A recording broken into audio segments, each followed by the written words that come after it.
आपल्या सर्वांना आपला शूरवीर 500 योद्धांचा भीमा कोरेगावचा इतिहास आठवतोय। आणि इतक्या वर्षापूर्वी जरी ती लढाई झाली असेल तरी 2025च्या शेवटी 2026 मध्ये जाताना आजही भीमा कोरेगावला लाखोच्या संख्येने भीमानुयायी येतात। आणि आपण यांनी हेच दाखवून दिले की भीमा कोरेगावच्या दिवशी ज्या योद्ध्यांनी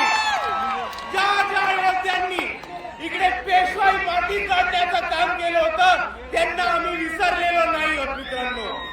आणि दुसऱ्या बाजूला ज्या 500 शूरवीरांनी इकडच्या व्यवस्थेच्या विरुद्ध, इकडच्या परिस्थितीच्या विरुद्ध आणि इकडच्या पेशवाईच्या विरुद्ध बंद उकरण्याचं काम केलं होतं त्यांना आपण अभिवादन करायला येतो तेव्हा फक्त महाराष्ट्राला नाही तर भारताला नाही तर अख्ख्या जगाला दाखवून देतो की हे बाबासाहेबांची औलाद अजूनही लढलेलो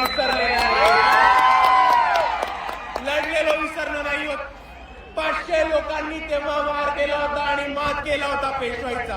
आणि आजही आपल्या सर्वांना दाखवून द्यायचंय की समोर किती मोठी परिस्थिती असेल, किती मोठी ताकद असेल तरी आज जर इकडे 500 लोक बाबासाहेबांचे अनुयायी जमले तर समोरच्याला कापल्याशिवाय राहणार नाही। ही ताकद आहे। आणि म्हणून मी आपल्या सर्वांना एवढीच विनंती करतो की आज जसं आपण भीमा कोरेगावच्या इथे अभिवादन करायला एवढ्या मोठ्या संख्येने आलो त्याच पद्धतीने आपल्याला हा शौर्याचा इतिहास आणि आपल्याला आपल्या समाजाचा लढवय्या इतिहास पुढे घेऊन प्रत्येक क्षेत्रामध्ये घेऊन जायचा आहे। आणि भीमा कोरेगावच्या शौर्यांना आपण तेव्हाच अभिवादन करू जेव्हा आपण त्यांच्या पद्धतीने त्यांच्यासारखे छाती टोकपणे लढणं शिकू। एवढं म्हणून मी माझे 2 शब्द थांबवतो। आपल्या सर्वांना एकदा पुन्हा एकदा जय भीम, जय संविधान।